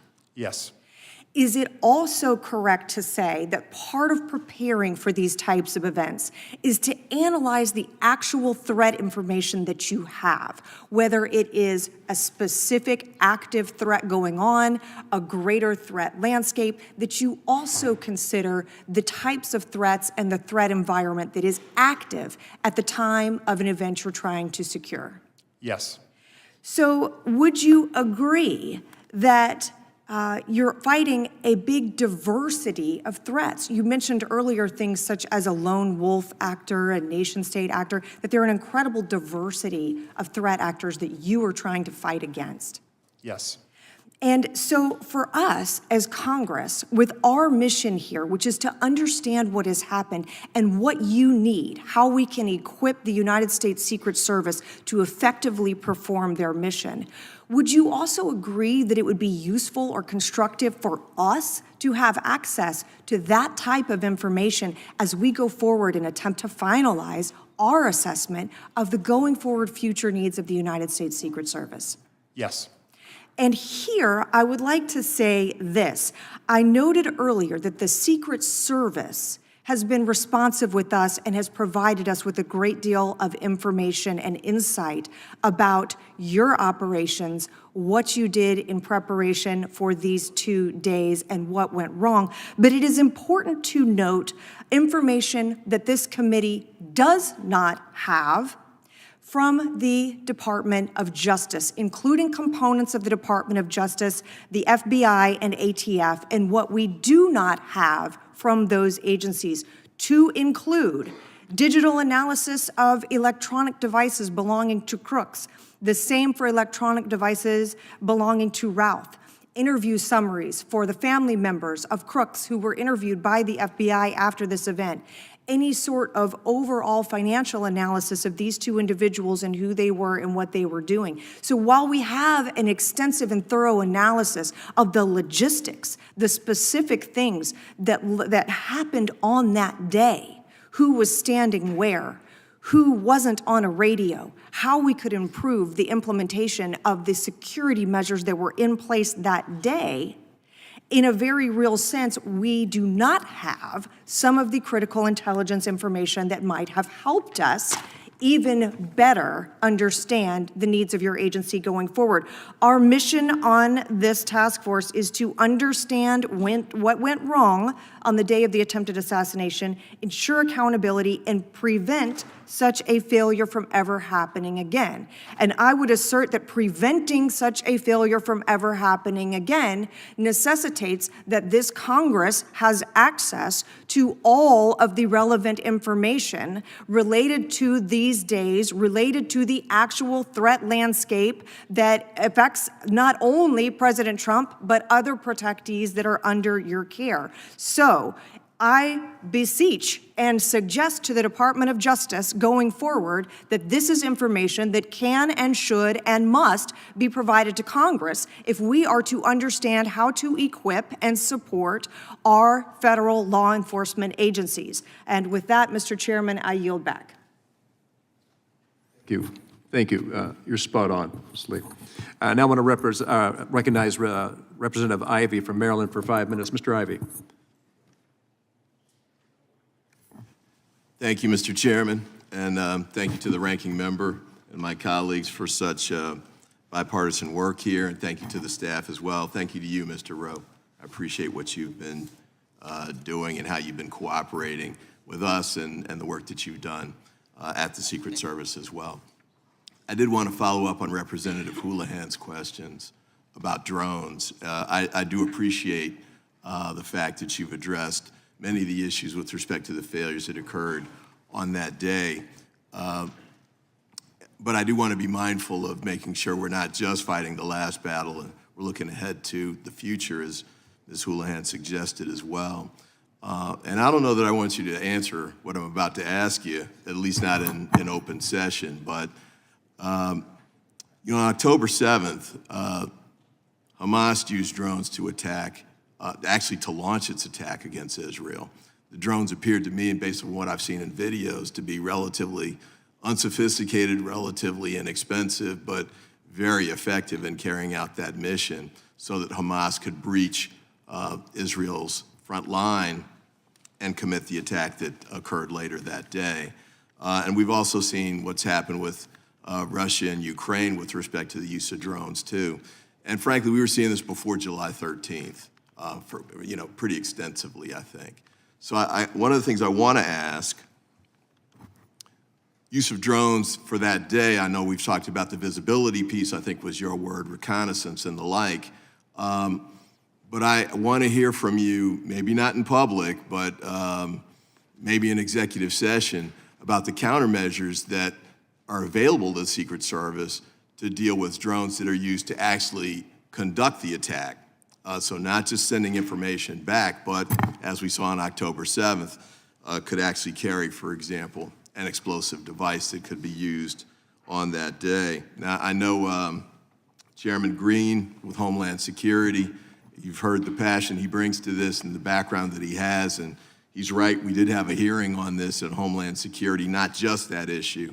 And I know this task force dissolves, I think at the end of next week, but I'm hoping that we'll carry forward with this issue, and there are others too. I want to ask you quickly about the radio communications piece, because I know that wasn't, at least some of it wasn't recorded, which surprised me as a local prosecutor, federal prosecutor. The police recorded almost all of their radio communications just as a matter of course. And that was useful to us from a couple of standpoints. One was for prosecution of cases. We'd have actual live time recordings that we could use that we could present to a jury that confirmed the testimony that may have been provided to the jury at that time. But also from a management standpoint, you can go back and listen, and that's one of the first things I asked when we got this, the information was, where are the radio communications? I want to hear what happened that day. Now, we had to settle for, the email communications and the like, the text messaging, the sort of things people did on an ad hoc basis to deal with the emergency in a quick way. I thought that was insufficient. And it seems to me that you should be recording these just as a matter of course for the reasons I stated. Body cams is another one to think about, I would say. I know that can be expensive in a way that radio communications are not, but also extremely valuable in the prosecution of the cases. You've got, there's nothing to prosecute with respect to July 13th, but there is with respect to Mar-a-Lago. And I don't know what the evidence there is, but that's the type of information that could be useful. And then with my last minute, I wanted to pick up on what Representative Lee raised a moment ago. This isn't really to you, actually. This is to my former colleagues at the Department of Justice. I recognize that in ongoing criminal investigations, there's a reluctance to turn over information too soon because it can undermine the investigation. You can tip off defendants and targets and the like. So you want to be careful about that, and I understand that. But I must say, too, that there's some information that we didn't get, and she outlined some of that didn't seem to be connected to an ongoing criminal investigation, and I thought that we should have had access to that. And I'll note this as well. I've done some previous investigations, the Whitewater hearings, for example, when I was a staffer many years ago, where we were able to communicate with the independent counsel on an ongoing basis. And we did that in the wake of the Iran-Contra disaster, where they immunized Ollie North, compelled him to testify. Department of Justice then ended up having to dismiss the case. It was thrown out of court because of the information sharing that took place. But even in the wake of that, Congress was able to work with the independent counsel and it can with the Department of Justice in making sure that we get the information that we need to handle these kinds of situations. Because this is about as serious as it gets from the standpoint of what we're tasked to do. This is extremely important work. We would need to make sure that our elections are controlled by ballots and not bullets, and this was relevant here. But thank you for what you've done and the work you've continued to do, the direction you're taking the Secret Service in. Mr. Chairman, thank you for allowing me to run over, and I thank all of you, all my colleagues here and the staff again for the outstanding bipartisan work that you've been able to do. Thank you, Mr. Ivey. Now we recognize Mr. Fallon from Texas. Thank you, Mr. Chairman, and thank you for the work that you and Ranking Member Rowe and the rest of the committee has done, and certainly our staff. Mr. Rowe, would you agree that the protection that President Trump was provided on the 13th of July was wholly and tragically negligent? The site plan was abysmal to the point of derelict. And on the 13th of July in Butler, Pennsylvania, the United States Secret Service not only failed President Trump, but Corey Comparatori and the American people in historic fashion. I would. In the months leading up to July 13th, who was the director of the Secret Service? Kimberly Cheadle. Okay. Other than former Director Cheadle, who was the most senior Secret Service agent? In the agency? That would be me. I was the Correct. deputy director. In the months leading up to the July of 24, were you made aware of highly credible intelligence that a serious and grave threat to President Trump's life from an adversarial nation state? There was a very serious threat. In this open setting, Congressman, I can't discuss what I was or was not aware of. Well, the former Director Cheadle said she was aware. So I would imagine, by extension, you were aware. You said in open session that. I would point to Director Cheadle's. All right, so you were aware. So we have a unique circumstance here because we had a former president of the United States who is the leading candidate at that time to be the next president of the United States, and he will be now that we know. And he was being threatened by a foreign nefarious nation state because of actions he took while he was president of the United States. Very unique circumstances. So being that you were aware of these unique circumstances, did President Trump, was he provided a security detail akin to what a sitting president would receive? At that time. At that time, he was not. He was not. Would you agree that if there was a counter-surveillance unit there in Butler on the 13th, he would have been safer? I think if there was a counter-surveillance unit advanced that was on the ground, it could have aided the advance team in identifying the AGR. So he would have been safer? President Trump yes, would have been safer? Yeah, okay. I don't think this would have even occurred, but be that as it may, did the president's detail request a CSU, to your knowledge? I'm not aware of a request for CSU. Now, was the threat from the nefarious nation state disseminated to agents in the field and in the protective details? I'm just pausing, Congressman, because I'm trying to walk a tightrope here in an open setting. What I can tell you is that the Secret Service provided assets on that day for a particular. What I can tell you, sir, is that the folks that are whistleblowing and informing some members of Congress say that they were not aware of this threat. And that's what I'm getting at with being proactive and showing leadership is we know for a fact that there was no CSU in Butler. Was there a full CAT team there? There was not. No, a full CAT team, 6 members, and there were 2 there. So you knew of the threat. You didn't disseminate to the field and the protective details. You didn't. President Trump didn't have a protection that was akin to a sitting president. He didn't have the CSU. He had only the third of the CAT team. So that's that kind of ineptitude and inaction and complacency and neglect that really, quite frankly, is as telling as it is chilling. And had it not been for a very blessed, fortuitous and a happenstance of a perfectly timed turn of a head, President Trump would have lost his life that day. Now, this is another thing that concerns me. We report to our constituents. And instead of really, after this happened, did you go the next day to Butler, Pennsylvania on the 14th of July? I did not. Okay. Did you go that week? I did not. The FBI held that site secure for 5 days as an active crime scene, and they released it back to the owners on the 18th, and you did not visit. And when did you finally visit the site? I visited about a day after I was appointed. So July 24th? Cheadle came in July 22nd. She got skewered and roasted by the Democrats and Republicans on the Oversight Committee, of which I sit on. She resigned the next day, and then only that day did you go. I'll take your word for it, Congressman. Why'd you wait 9 days, 11 days? Why did I wait 9 days? Director of the FBI went to the site. Why didn't you go? Congressman, I think I was appointed July 23rd, and I was there on the 24th or 25th. But you were the second most senior member of the Secret Service. You could have gone. And I was managing from here the crisis. We actually Okay, so you didn't go. dispatched. Got it. Did you call you were managing the crisis, you just said. Did you call the detail that night on July 13th that was protecting President Trump? On that night, they were operational, sir. You did not. Okay. Did I you did call him not. the next day?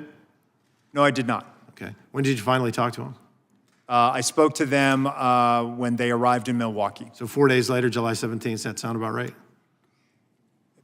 Yes, sir. Okay, so you waited 4 days, and when we were talking earlier, a couple months ago, this is an epic failure. We all agree on that. And instead of really focusing on the egregious errors and correcting the incompetence and improving the doctrine and changing the culture, there was a massive appropriations request. We know that you have 8,000 employees. We know that they have a $3.1 billion budget, and you asked for $2 billion additional dollars. What sticks in our craw is when we report to our constituents, we have to say, hey, this federal agency failed epically, and then they wanted to almost double their budget. How much would it have cost to put somebody on that water tower? How much would it have cost to have drones that were actually functioning that day? How much would it have cost to have an ether cable to where your anti-drone technology would have worked? How much would it have cost to do a walkthrough with local law enforcement to secure the AGR site, or put cameras on that roof, or put agents on that roof, or have your snipers have iPads, or have one command post instead of 2, or cordon off the damn AGR complex, 17 acres? That would have cost $2 billion. And in fact, with caution tape, signs, posts, and stakes, it would have run about $410 because we ran through it. Let's add another zero. Say it's $4,000. It's not $2 billion. So I got another question for you. Do you recognize this photo?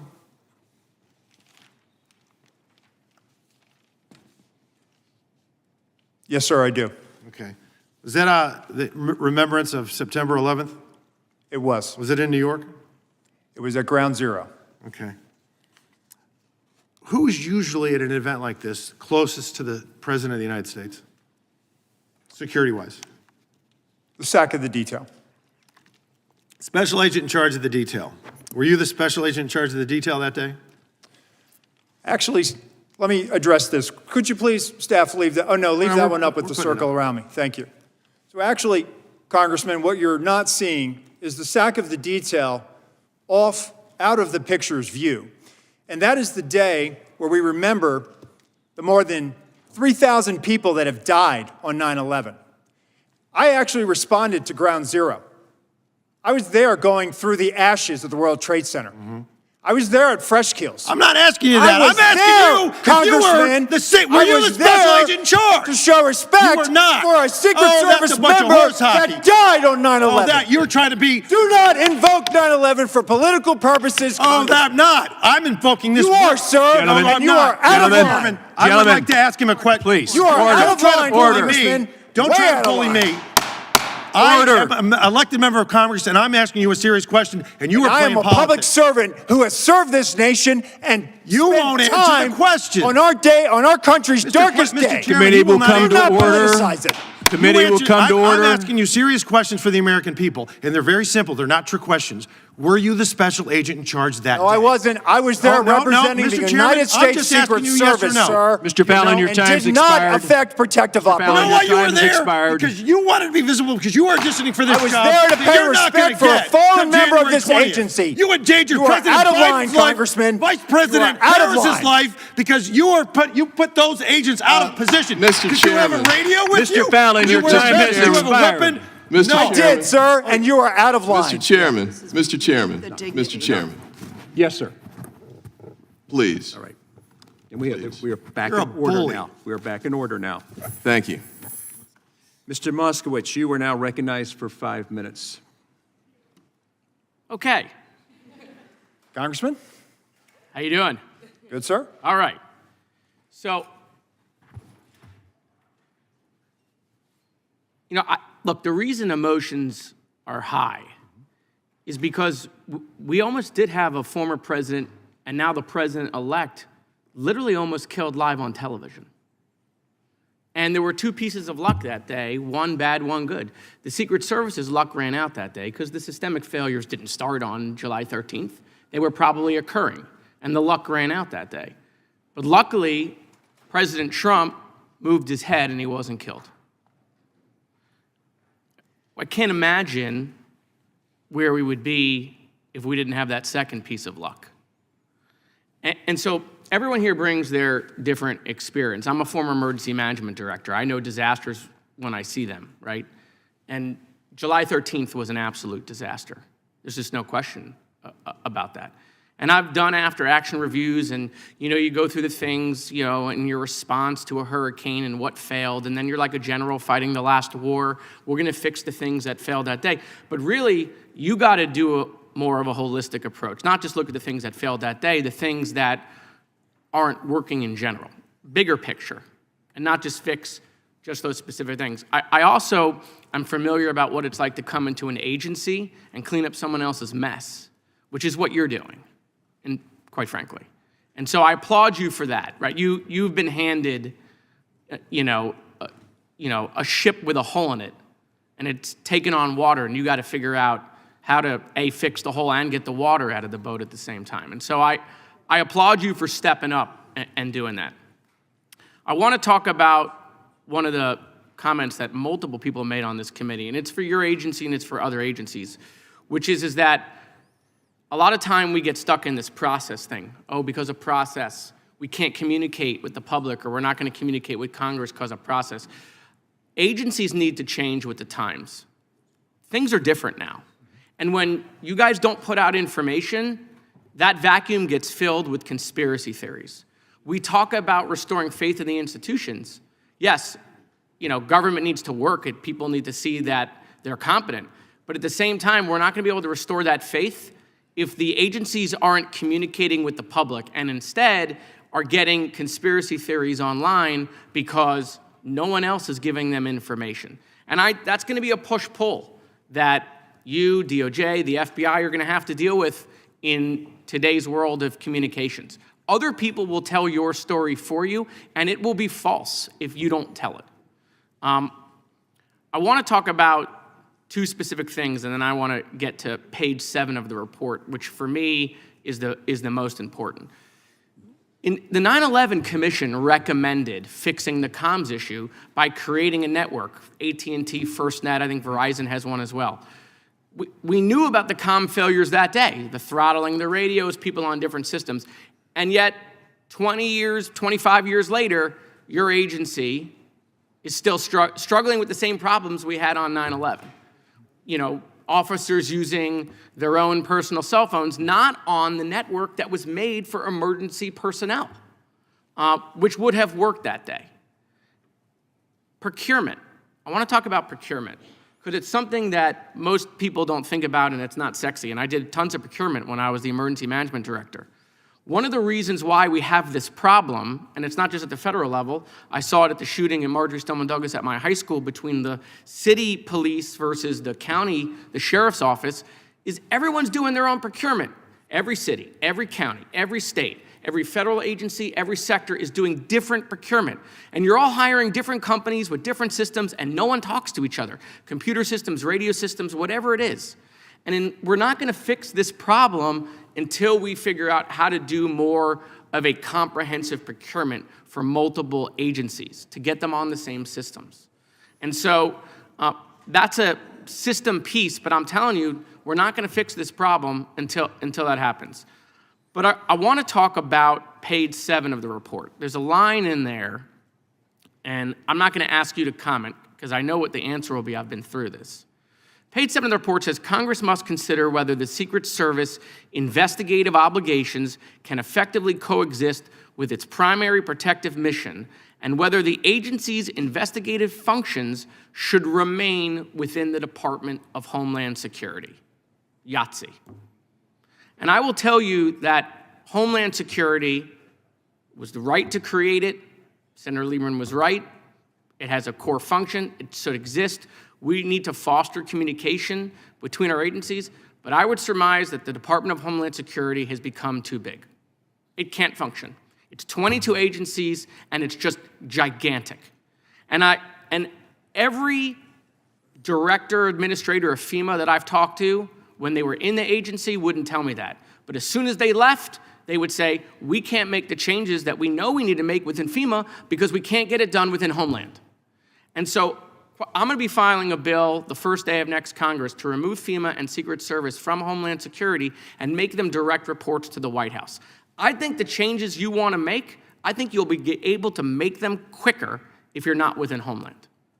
And so if we really want to talk about having our agencies respond faster, having our agencies fix these problems that didn't just exist on July 3rd, probably existed a year ago, 2 years ago, 3 years ago, 5 years ago, we have to be serious about breaking up Homeland Security.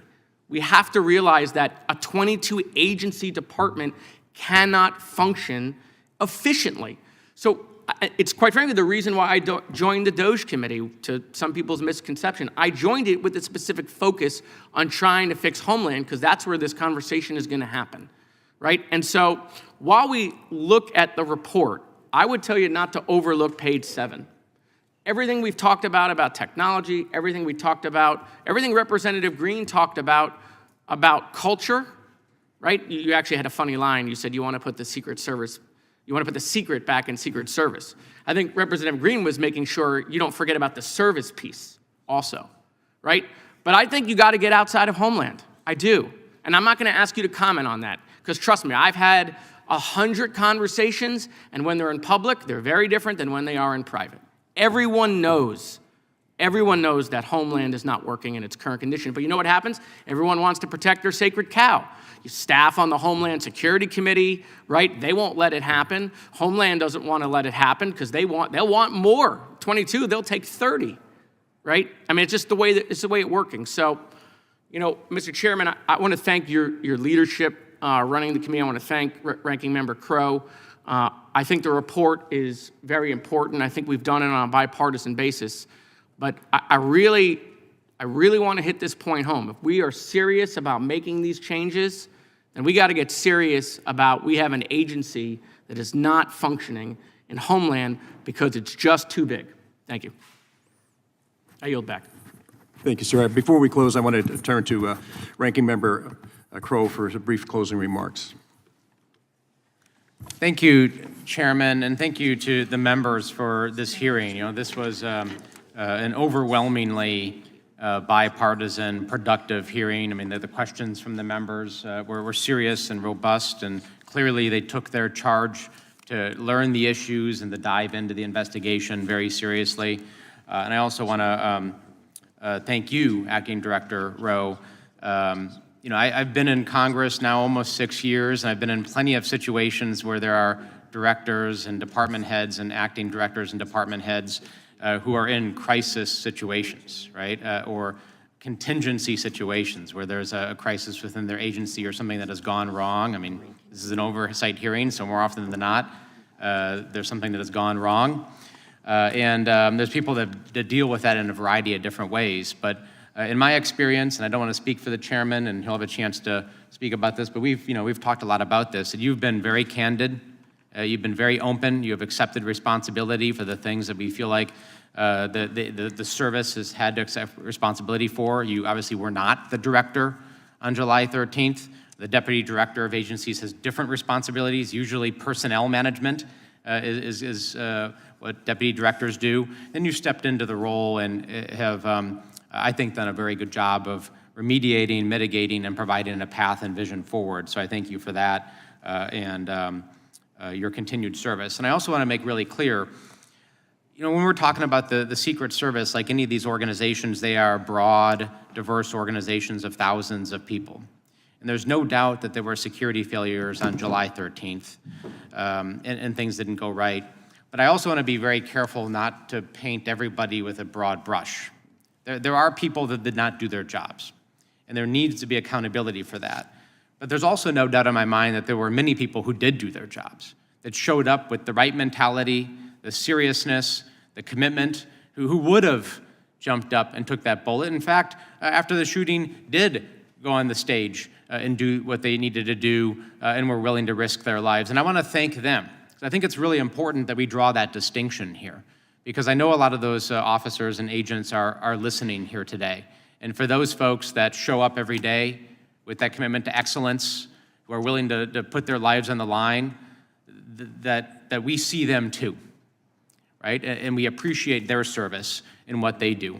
Because we don't want to put your agency in a position where this is a negative detractor from morale. It makes it harder for you to right the ship. So that distinction is very important in that regard. I also hope America saw that we did come together in a bipartisan way and fulfill our mandate of looking at these two attempted assassination attempts. We took it seriously. You couldn't watch this hearing today and actually see who was a Democrat and Republican. If you took our name placards down here, Americans wouldn't be able to tell, who was. This was issue focused. This was focused on our mandate, and I think that's really telling. And I would encourage folks to watch this if they haven't watched the entirety of the hearing and look at how we conducted our business here. The other thing I want to do is just thank the staff. This was a heavy lift. 5 months, the number of transcribed interviews, document requests was really substantial. At a time, as the chairman said, many of us were out on the campaign trail and inaccessible and spread throughout the country. Honestly, it's the staff that did the heavy lifting here, both the Republican and the Democratic staff. They have taken time away from their families. They have taken time away from their jobs. They have left law practices and other lucrative jobs to come and do important work for the American people. And I'm grateful for the work of the staff to put us in a position to submit this report and to tell the story that America deserves to have told. So with that, I want to thank you again, Acting Director Rowe, for your testimony and your commitment to addressing the issues that have been identified here today. And Mr. Chairman, I yield back. Thank you, Mr. Crow. I want to thank Mr. Rowe for his testimony and for appearing before us today. And I know that at times it can be very emotional because of what took place. I will repeat what I said earlier. I was about 60 feet away from the president when he put his hand to his head and went down, and as the shots were ringing out, my main concern was, oh my gosh, they just shot the president. But I couldn't find my wife, I couldn't find my oldest son, and I couldn't find 3 of my grandchildren where they were supposed to be. They were not put where they were supposed to be that day. They were left to wander someplace else, which I'll never understand. Look, it's a very emotional thing. We can talk through these things and be very orderly about it, or we can look at what happened that day and say, and I think I got this feeling from the captain, Captain Higgins. When you look at the history of the United States, there are certain things that are always going to stand out. I will just tell you this about my hometown of Butler, Pennsylvania. It was once recognized as the birthplace of the Jeep. It is now recognized as the location where the attempted assassination of Donald Trump took place. So it's overshadowed everything else that that town was ever known for and what they're so proud of and how wounded they were that day. And I will say this again, I've said it before, local law enforcement was the first direction that fingers were pointed, that these local law enforcement guys, gosh, they just didn't do their job. They didn't do their job. I know them personally. I know how deeply wounded they were by that. And I think that we have to understand these are real people doing real things in real time. So when I'm out shopping, people come up to me and say, you know what happened that day? I said, well, you know, I have a pretty good idea.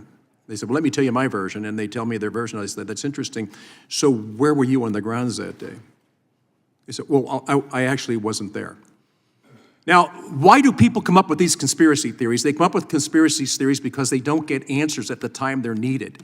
And I think that what we're trying to do, and I got to tell you, this is not a red committee or a blue committee. This is truly a red, white, and blue committee. And I will defy anybody to look at any of the members that are sitting up here today and say, I've seen this guy before in action. I know who he is. He's on Fox every night, or he's on CNN, whatever the hell people get on. Excuse me. I know we're not supposed to use any language like that.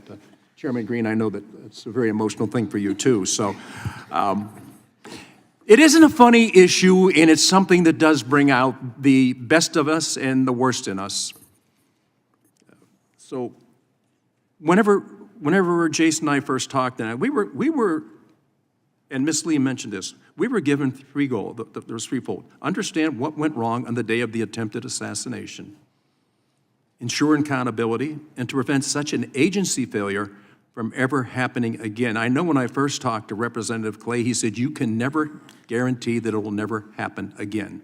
And the longer I've worked with him, and I would encourage all of you to, if you can, draw up on your phones the captain when he's speaking, when he's in Louisiana. You will get the full force of who this man is and what he firmly believes and what his mission in life is. So you can be very animated. I'm amazed at how you operate today because you stick with it. But I would encourage anybody, go to that and please look at it and then tell me, wow, this guy's dedicated to that. So look, we're gonna adjourn here in a minute, but without objection, members have 5 days to submit additional materials and written questions for witnesses to the chair, which will be forwarded to the witness. And we ask the witness to please respond promptly. This has been an interesting time, and I know we're supposed to close, but I think that because Jace hit on it, the efforts and the time and the dedication that this team has put into this is incredible. I'm not talking about members because, as you know, we had an election coming up, but these members never left here. They spent hour after hour after hour, thousands and thousands of pages, written testimony. It is incredible what took place, but you'll never see that because that's not the headline. The headline is we had a really dedicated group of patriots who said, I will step out of my normal life, and for the next 4 months, I will dedicate myself to getting the answers that the American people need to have from the very first. We are suffering from a lack of confidence, trust, and faith in our government. If we can't do these things and bring it back out and go to the American people, we know you had questions, we've got you the answers. That was our whole purpose in doing this. And so I look back at it, and I'm going to mention this. At the end of that day, my brother lives at the end of the runway, by the way, on those fields. My 9-year-old grandson, Charles, said to me, Grandpa, why would anybody try to kill President Trump? I said, Charles, I can't answer that question. He said, they must be crazy. This was a 9-year-old, and people asked me, what was the effect on your grandchildren? I said, I got to tell you, as their grandfather, I'm appalled that they ever had to see that. As a member of Congress, it strengthened my resolve that, you know what, we can go beyond this. We can be better than anybody imagined we could be, and we can accept the fact that we failed that day and understand that everybody on this panel had one goal and one goal only, and that was to restore the faith and trust and confidence that the American people need to have in our agency. So I want to note that the task force will hold its business meeting following the conclusion of this hearing, and we will adjourn the hearing and reset the room for the business meeting. We're going to take 15 minutes, so I think it's drifted a little bit beyond. I said 11:50. What? Okay, 11:50. We'll reconvene. Again, I want to thank Director. Thanks for being here. I know this is a difficult position to be in. Thank you. Thank you, sir. Without objection, the task force stands adjourned.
A quorum being present, the business meeting of the task force on the attempted assassination of Donald J. Trump will come to order. The task force is meeting pursuant to notice to consider its final report and recommendations, and pursuant to notice and pursuant to Section 2A and 2 of H.Res. 1367, I call up the final report of the task force on the attempted assassination of Donald J. Trump. The clerk will designate the report. Final report of findings and recommendations. I recognize myself for 5 minutes for a statement. Now, House Resolution 1367 was adopted in the House of Representatives by a 416-0 vote on July 24th. The resolution established the task force on the attempted assassination of Donald J. Trump. Section 2, Clause 2 of the resolution directed the task force to issue a final report of its findings to the House not later than December 13th, 2024, including any recommendations for legislative reforms necessary to prevent future security lapses. Today, the task force is meeting to fulfill this charge and consider the final report of findings and recommendations. The report is the product of an investigation spanning just under 5 months by the task force. I commend my partner and friend, Ranking Member Jason Crow, all the members of the task force, the staff of the task force, and all the staff of the members who supported this investigation. I also want to thank Speaker Mike Johnson and Minority Leader Hakeem Jeffries for working together to launch and support the needs of this investigation. This support includes the passage of House Resolution 1470 in September, which expanded the mandate of the task force following the second attempt to assassinate President-elect Trump, on September 15th in West Palm Beach, Florida. Our work has underscored that there is bipartisan ground for working together to protect our democracy from threats of violence. I'm especially proud of the work the task force has completed to get clear and complete answers about the security failures that occurred in Butler, Pennsylvania on July 13th. This report and the transcripts we will release thoroughly explain the multiple points of failure that occurred that day. It's also a roadmap for addressing the issues that contributed to and revealed problems inside the world's premier protection entity. The task force received substantial cooperation from the Secret Service, as well as state and local entities, which allowed the task force to make clear findings and recommendations about security failures. However, the same cannot be said for all questions about July 13th. Shooter Thomas Crook's motivations remain largely a mystery, despite repeated requests from information from the FBI and the Department of Justice, which were never shared information about Crook's online activity, notes, or transcripts of interviews with his family and members of other associates. Limitations on information shared with the task force restricted our investigation from creating a clear picture about who Crooks spent time with, how he spent his hours online, or where he traveled in the days and weeks leading up to his assassination attempt. Leaders in the next Congress may wish to continue investigating these and other outstanding questions. One of the topics our bipartisan report covers are areas where we asked for cooperation from federal agencies and did not receive it. We also include a recommendation to Congress that it should find means to clarify its right to obtain law enforcement sensitive information. I'm really proud of the work the task force has done in a very limited time frame. As I said earlier, the 13 members of Congress were all running for re-election at the same time. They were going through primaries that were still on the calendar. They were going through a general election. But the people who never walked away from the task was the staff. I think that type of dedication is absolutely extremely, one of the things that the American people look for, how dedicated are you to the task you were given? And the answer in this case is extremely dedicated, and they did great work. Now, my constituents in Butler have expressed gratitude for the work of the task force. It was great from a standpoint not of what it was that we were tasked to doing, but the fact that at a time when it's recognized that you guys can't work together on anything. You guys find faults with everything that you do, and you just don't, this was never political. This was never political, but the task we were given and the task that the task force did is off the charts at the top of everything I've ever done since I've been in Congress. I now want to recognize Ranking Member Jason Crow. Thank you, Mr. Chairman. Just to dovetail on the chairman's comments, this task force was created after the July 13th attempted assassination of President-elect Donald Trump. because America deserved answers. They deserved answers as to how something like this could happen and how it would be fixed. But they also deserve to know that members of Congress in a bipartisan way could come together and condemn political violence and say there's no place for it in our country. And they also needed to know that there are folks here who are willing to roll up their sleeves and do good work that needs to be done and fulfill their duties and put politics aside for the good of the country and to get answers that everybody, regardless of your political affiliation, deserves to have, and to restore trust and confidence in that process. And I am very proud of this final report because it does all of those things. And the process itself actually did those things. The hearing today was a great example of it. It was robust, it was thorough, it was serious. The members came here with the charge to ask tough questions, to get answers, and to tell the story, and that is what happened.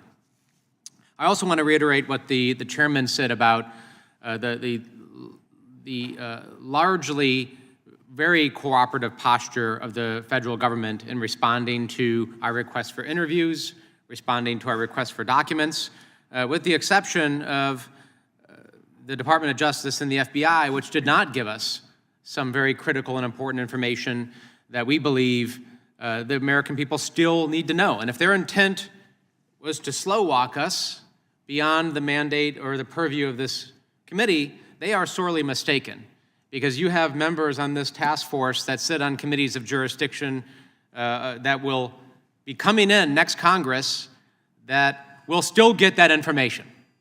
Right? America deserves to know what happened with Mr. Crooks, what his motivations were, who else he was talking to. That is an important part of the story. Now, our report is thorough, it's comprehensive, it gives many of the answers that America deserves to know, but they still do need to know those remaining pieces, and I commit to work with every member of this task force, even after this task force sunsets in a couple of weeks, to ensure that that happens.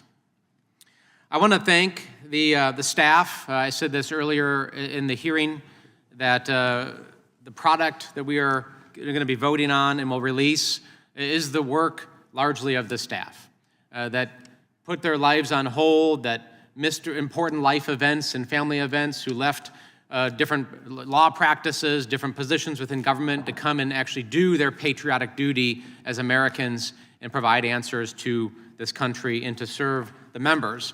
And their dedication, their professionalism, their work ethic is really second to none. So I want to recognize once again the incredible work of the staff, both Republican and Democrat, in doing that incredible work. And I want to thank Speaker Mike Johnson and Minority Leader Hakeem Jeffries for actually working bipartisanly to set up this task force. And they both told us, me and the chairman, they said how they wanted this to go, that they wanted it to be serious, that was their intent. And they set that tone themselves at the very outset of this.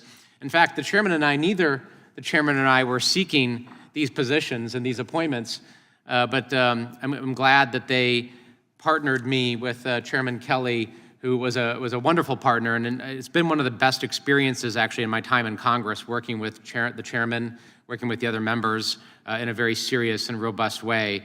And this hearing was actually one of the best hearings that I've been a part of in my time in Congress, with the seriousness, the professionalism, and the attention to detail that everybody brought to it. So with that, thank you again, and I look forward to the remainder of the business meeting here in releasing this report in due time to the public. Thank you, Mr. Crow. Do any other members seek recognition? No? Okay. Mr. Chairman, I move that the task force favorably report to the House. We got to go to amendments? Okay. All right. Say, without objection, the report is considered read and open for amendment. Does anyone wish to make an amendment? None being seen. I now recognize Mr. Crow for a motion. Mr. Chairman, I move that the task force favorably report to the House the task force report. The question is on the motion to favorably report to the House. All those in favor say aye. Aye. All those opposed, no. In the opinion of the chair, the ayes have it. Mr. Motion to Chairman, move- could the record reflect it was a unanimous vote? Yes, yes, we will. The motion to forward the report to the House of Representatives is agreed to. Without objection, the motion to reconsider is laid on the table. Without objection, the staff is authorized to make any technical and conforming corrections and to include the actions of the meetings today. Okay. So without objection, pursuant to House Rule 11, Clause 2.1, all members are entitled to submit to the clerk of the task force within 2 days any supplemental, minority, additional, or dissenting views. Okay, so before we adjourn the task force, I want to congratulate the members of the bipartisan nature of this task force. It's been a privilege and an honor to work in cooperative and bipartisan manner. And I also want to thank all of the members of the staff of the task force, and I think Jason's touched on it, and we keep repeating it, but it deserves repeating. The task force did incredible work at a time that was so compressed. They really were dedicated to it. They stepped out of their private lives to come and do this, which is a tremendous patriotic thing to do. I also want to thank the Office of the Official Reporters for their quality staff in covering the meetings and many, many interviews and conducted. So there being no further questions, the task force stands adjourned. Now, members, Please stay for the picture. yes, please. We want to have a team picture. Because we all know it.